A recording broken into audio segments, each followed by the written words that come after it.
Headlines प्रायोजक राम बंधू पापड आटा आणि पापड मसाला।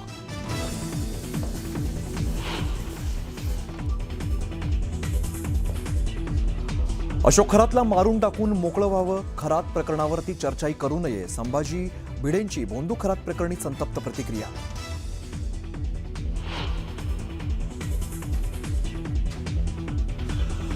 भोंदू खरात प्रकरणात पोलीस तपासाला नवे वळण, आयुर्वेदिक औषधं आणि जडीबुटी दुकानाच्या मालकाची होणार चौकशी, तर नाशिक रोड परिसरातील एका ज्वेलर्सवर पोलिसांच्या रडारवर।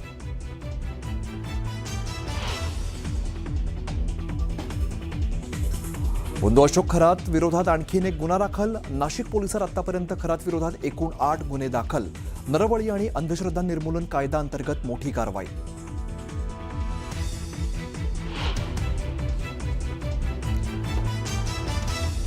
भोंदू खरातकडून जप्त बंदुकीचा परवाना नाशिक जिल्हा प्रशासनानंच दिल्याचं उघड, 1 जानेवारी 2024ला परवान्याचं नूतनीकरण, चौकशीत फार्म हाऊसवरून 21 काडतुसं जप्त, परवाना रद्द करण्याची प्रक्रिया सुरू।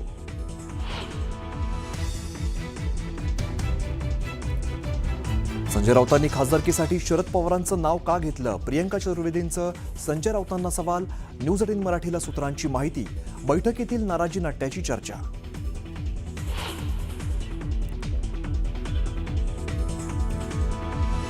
नागपुरात सलग 4थ्या दिवशी पेट्रोल पंपाबाहेर स्थानिकांच्या लांबच लांब रांगा, इंधन साठा मुबलक असूनही अफवांमुळे नागरिकांची पंपांबाहेर गर्दी।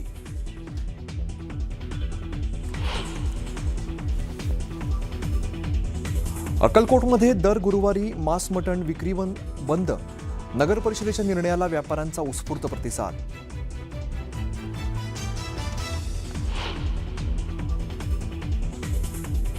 हॉर्मुझवर इराणचे परराष्ट्र मंत्री अब्बास अराक्ची यांचं मोठं वक्तव्य, रशिया भारत या मित्र देशांच्या जहाजांना हॉर्मुझमधून जाण्यासाठी दिली परवानगी।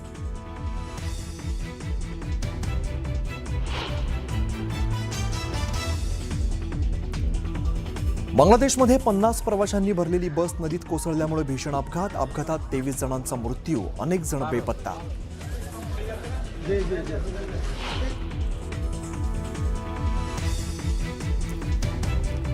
आंध्र प्रदेशमध्ये भीषण दुर्घटना, भरधाव बसची ट्रकला धडक, अपघातानंतर बस जळून खाक, दुर्घटनेत 14 जणांचा मृत्यू।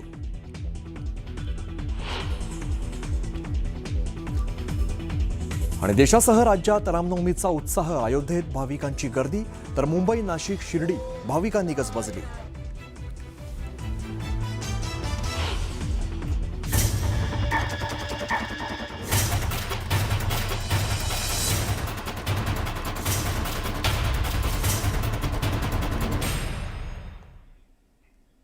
मुलुक महाराष्ट्रामध्ये सगळ्यांचं स्वागत, नमस्कार, मी अमित गत्रे।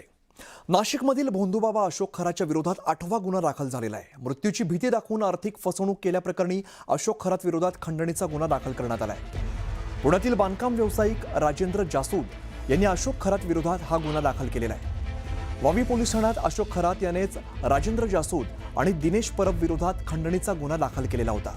बनावट व्हिडिओ दाखवून 5 कोटी रुपयांची खंडणी मागितल्याचा खोटा गुन्हा दाखल करणाऱ्या अशोक खरात विरोधातच खंडणीचा गुन्हा दाखल करण्यात आला आहे। लॉजिस्टिकचा व्यवसाय करण्यासाठी अवतार पूजा करण्याच्या बहाण्याने फसवणूक केल्याचं तक्रारीत नमूद केलंय।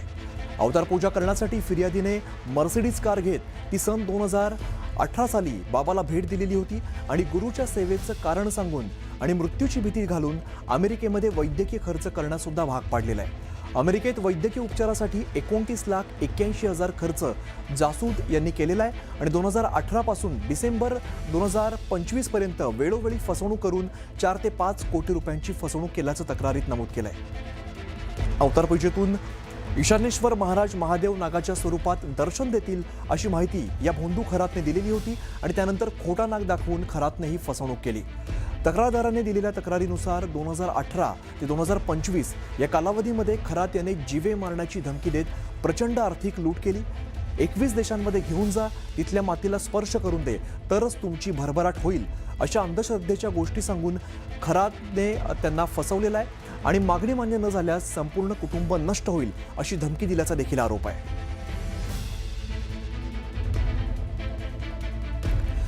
तर भोंदू अशोक खरातचा नेमका अवतार गेम काय आपण एकदा समजून घेऊया। तर नवा व्यवसाय सुरू करण्याच्या नावाखाली फसवणूक केली जात होती।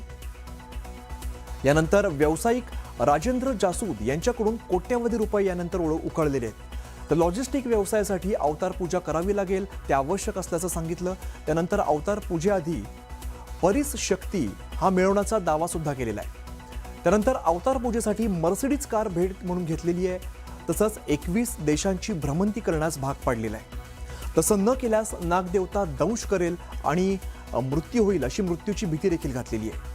तर गुरुसेवेच्या नावाखाली अमेरिकेमध्ये वैद्यकीय खर्च करायला लावलेला आहे। तसंच 2018 पासून टप्प्याटप्प्याने 4 ते 5 कोटी रुपये उकळलेले आहेत। 1 ऑक्टोबर 2018 रोजी ईशान्येश्वर मंदिरात पूजा करण्यात आली।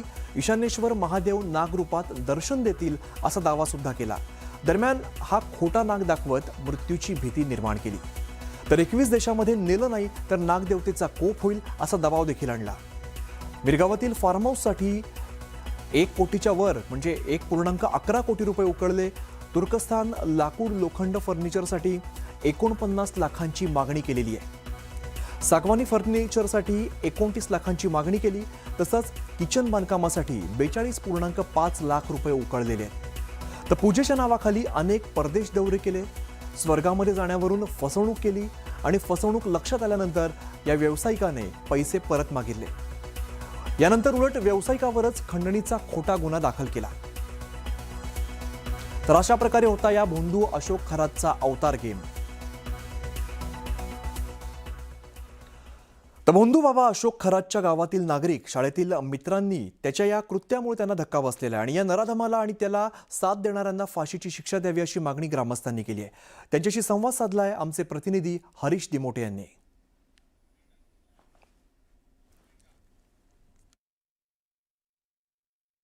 काका, तुम्ही कुठले आहात आणि अशोक खरातचा जन्म कुठला, कसा तो वाढला, काय एकंदरीत त्याची वाटचाल राहिली? कांडळवाडीचं आणि तो जन्मगाव कांडळ आणि तो इथे शाळेत होता 10वी पर्यंत वावीला 4थी पर्यंत कांडळवाडी आणि नंतर वावी। नंतर त्यांनी मिरगाव मध्ये मोठं मंदिर वगैरे बांधलं, अनेक लोक यायचे। तुम्हाला पण सुरुवातीला अभिमान वाटत असेल की हा खूप मोठा झाला म्हणून? नाही, प्रत्येकाला अभिमान वाटतोच, पण हा काळ कृत्य केलं जातं त्याच्यामध्ये अभिमानाचा काय प्रश्न आहे? अशी व्यक्ती जर जन्माला येऊन फायदा काय? जर एखाद्या स्त्रियांची म्हणा किंवा त्याला जोडून जे अधिकारी म्हणा किंवा जे लोक असतात त्याचे साथीदार यांनी काळकृत्य करणं, अशा माणसाला जगण्याचा अधिकार काय दिला सांगा तुम्ही मला? त्या माणसाला कमीत कमी फाशी होणं अतिशय गरजेचं आहे। अशा माणसाला जन्मठेप सुद्धा नको आहे।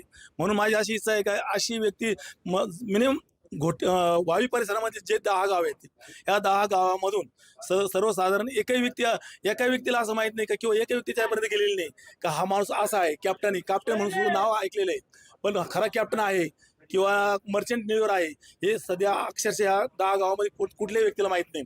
नुसतं नाव ऐकून आहे आणि ऐकलं म्हणजे काय सगळ्यात माहित नाही कोणाला। फक्त आज जी पेपरबाजी होते किंवा जे मीडियावाले लोक येतात, ते मीडियावाले लोक पेपरला बातम्या देतात, याच्यावरून समजतं की हा कॅप्टन झाला, असं झाला तर झाला। परंतु जर विचार जर केला तर अशा व्यक्तीला जगण्याचा अधिकार नाही आणि जसा जगण्याचा अधिकार नाही।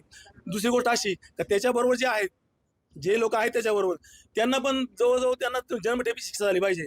तो तर नालायकच होता, याच्यावर सिद्ध झालंय, परंतु अशा नालायक माणसाला फायदा नाही गरजेचं आहे। दुसरी गोष्ट, जे त्याच्याबरोबर आहेत त्यांना पण कुठली तरी शिक्षा झाली पाहिजे। त्यांना गव्हर्नमेंटनी किंवा शासनाने कुठल्या परिस्थितीने सोडण्यात येऊ नये अशी माझी स्वतःची इच्छा आहे। आपण बघितलं तर इथले गावकरी देखील आता संतप्त झालेले आहेत, त्यांच्याबरोबर शाळेमध्ये शिकलेले त्यांचे मित्र आहेत। कितवी पर्यंत तुम्ही आणि खरात सोबत होते? ते मी 6वी पर्यंत सांगत होतो। साहेब म्हणजे माझ्या शेजारीच राहत होते, वावर खेटून त्याचा माझा मित्रपणा चांगल्यापैकी होता। पण ते लहानपणी पण साहेब असे नव्हते साहेब, पण मग आज रोजी शंकायला लागले लगेच। ते 6वी पर्यंत ते मी नंतर ते 10वी पर्यंत मी 6वी मध्येच शाळा सोडली। असंही पण कळलं की ते घर सोडून निघून गेले होते बरेच वर्ष, 22-25 वर्ष इथे काय करते ना, सत्य गोष्ट ते ना, ते कुठं साहेब त्या टायमात इंग्लिश बोलायचे जास्त असं म्हणजे बाहेर गेलेले होते निघून। इंग्लिश बोलायचे, किती फिरून येईल ते बरेच दिवस फिरून येईल ते। हरीश दिमोटे, न्यूज 18 मराठी, वावी, नाशिक। तर या भोंदू